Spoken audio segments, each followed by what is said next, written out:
Përshëndetje, çdo menaxher, herët avon përballet me të njëjtën pyetje thelbësore. Si mund ta bëj ekipin tim të arrijë kulmin e tij? E po, sot do të zbërthejmë një plan konkret, një manual praktik për të arritur pikërisht këtë. Le ta nisim me këtë ide, sepse është themeli i gjithçkaje. Suksesi si menaxher nuk matet me punën individuale, as pak. Matet me rezultatet e ekipit. Kjo do të thotë që çdo fitore, por edhe çdo dështim i tyre, në fund të ditës është drejt për drejt edhe yni. Kjo është pesha e përgjegjësisë, por edhe fuqia e vërtetë e këtij roli. Kjo na çon natyrshëm të një pyetje thelbësore në fakt, mes dhjetra e dhjetra detyrave të përditshme, cila është ajo e vetmja gjë që ka më shumë rëndësi se gjithë të tjerat? Përgjigjja është kjo, e qartë dhe e prerë, të nxjerrësh performancën maksimale nga ekipi. Çdo mbledhje, çdo feedback, çdo vendim, absolutisht çdo gjë duhet shërbej për këtë qëllim final. Por si arrihet kjo performancë maksimale? Hapi i parë, dhe ndoshta më i rëndësishmi, nuk është të menaxhosh njerëzit, por të krijosh mjedisin e duhur. Le ta quajmë arena, vendi ku motivimi lulëzon vetvetiu. Shikoni, kur një punonjës nuk performon, shkaku është pothuajse gjithmonë një nga këto dy gjëra, ose nuk mundet, ose nuk do. Dhe ka një test fare të thjeshtë për ta kuptuar. Bëni këtë pyetje, po ti vare jeta prej kësaj detyre, a do ishte në gjendje ta bënte? Nëse përgjigjja është po, atëherë problemi nuk është aktësia, është motivimi. Nëse përgjigjja është jo, atëherë zgjidhja është trajnimi. E dini, motivimi i vërtet, ai që zgjat, vjen gjithmonë nga brenda. Pasi plotësohen nevojat bazë, si paga apo siguria, njerëzit kërkojnë diçka më shumë. Kërkojnë vetë aktualizimin, atë dëshirën e brendshme për të qenë sa më të mirë. Dhe kjo dëshirë, ndryshe nga parat, është një burim energjie i pashtershëm. Detyra jonë është thjesht ta aktivizojmë. Atëherë, si e krijojmë një mjedis ku lulëzon ky vet aktualizim? Sekreti në fakt qëndron tek analogjia e sportit. Mendojeni kështu, çfarë ndodh nëse e shndërrojmë punën në një lojë? Një lojë ku njerëzit janë të motivuar të fitojnë, jo sepse duhet, por sepse duan. Pra, kjo do të thotë të krijojmë një fush loje në punë. Së pari vendosni rregulla të qarta dhe tregues performance që lejojnë punojësit ta dinë gjithmonë se ku janë. Pastaj, nxisni një konkurrencë të shëndetshme. Dhe roli ynë këtu ndryshon, nuk jemi më gjykatës, por jemi trajner, jemi aty për ta ndihmuar ekipin të fitojë.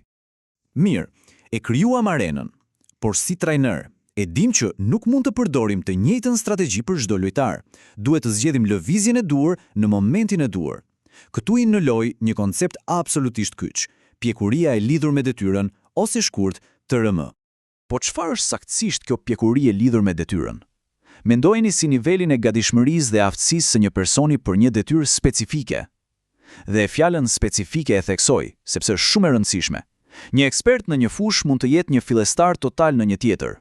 TRM nuk është një etiketë e përgjithshme. Ja ku qëndron thelbi i gjithçkaje, stili i menaxhimit duhet të ndryshojë bazuar në nivelin e TRM-s. Për dikë me TRM tullet, duhet të jemi shumë direktiv, çfarë, kur, si. Për TRM mesatare, bëhemi më shumë si partner, duke u fokusuar te dialogu dhe mbështetja. Dhe për TRM të lartë, bëhemi happas, vendosim objektivat, monitorojmë dhe u besojnë. Për ta bërë këtë akoma më të qartë, le të përdorim analogjinë prind-fëmijë. Me një fëmijë të vogël, çfarë bëjmë? Japim urdhra të qartë dhe specifik. Me një adoleshent, kalojmë te dialogu, mbështetja, këshillimi. Dhe me një të rritur, thjesht monitorojmë progresin, duke i dhënë besim dhe liri. E njëjta logjik vlen edhe në punë. Dhe kështu, qëllimi ynë kryesor bëhet i qartë. Ta rrisim nivelin e TRM të ekipit sa më shpejt jetë e mundur. Pse? Sepse sa më i lartë TRM i tyre, aq më pak ka nevojë për mikromenaxhim, aq më shumë rritet efektiviteti i përgjithshëm dhe aq më shumë çlirohet ajo forca më e madhe e të gjithave, vetë motivimi. Asnjë lojë nuk përfundon pa rishikimin e saj, apo jo? E po, pjesa e fundit e sistemit ton është pikërisht rishikimi pas lojës, vlerësimi i performancës. Dhe kjo nuk duhet parë si një proces burokratik, por si një nga mjetet më të fuqishme që kemi në dispozicion. Harrojeni çdo gjë që mendoni se dini për vlerësimet e performancës. Qëllimi i tyre nuk është të gjykojmë të kaluarën apo të vëmë nota. Qëllimi i tyre i vetëm është të përmirësojmë të ardhmen. Është pa diskutim forma më e rëndësishme e feedbacku që mund t'japim ndonjëherë. Por që ky komunikim të jetë efektiv, duhet të ndjek 3 rregulla të arta. Së pari, sinqeriteti. Jeni plotësisht të drejtë për drejtë, pas bukurime. Së dyti, dëgjimi aktiv. Nuk mjafton të flasësh, duhet të sigurohesh që mesazhi po kuptohet vërtet. Dhe së treti, Objektiviteti. Vlerësimi nuk ka të bëjë me ndjenjat tona personale, ka të bëjë me performancën. Pik. Dhe ja një gabim shumë i zakonshëm. Menaxherët shpenzojnë pothuajse gjithë kohën me ata që performojnë dobët. Por investimi me kthimin më të madh është tek yjet e ekipit. Mendojeni pak, një përmirësim prej vetëm 5% tek performuesi më i mirë mund të ketë një ndikim shumë më të madh se një përmirësim prej 50% tek më i dobti. Pra, duke i bashkuar të gjitha këto pjesë, kemi një sistem të plot të unifikuar për performancë maksimale. Së pari ndërtojmë arenën, mjedisin ku lulëzon motivimi. Së dyti, zgjedhim lëvizjen e duhur, duke përshtatur stilin ton bazuar të tërmë. Dhe së treti, bëjmë rishikimin pas lojës, duke përdorur feedbackun për të nxitur përmirësim të vazhdueshëm. Në fund, gjithçka përmbledhet në këtë pyetje të thjeshtë. Duke ditur se qëllimi final është performanca maksimale e ekipit, çfarë roli do të zgjedhim? Ato të një gjykatësi që qëndron më një anë dhe vlerëson rezultatet, apo ato të një trajneri që futet në fushë dhe i ndërton ato rezultate bashkë me ekipin? Përgjigjja ndaj kësaj pyetjeje përcakton gjithçka.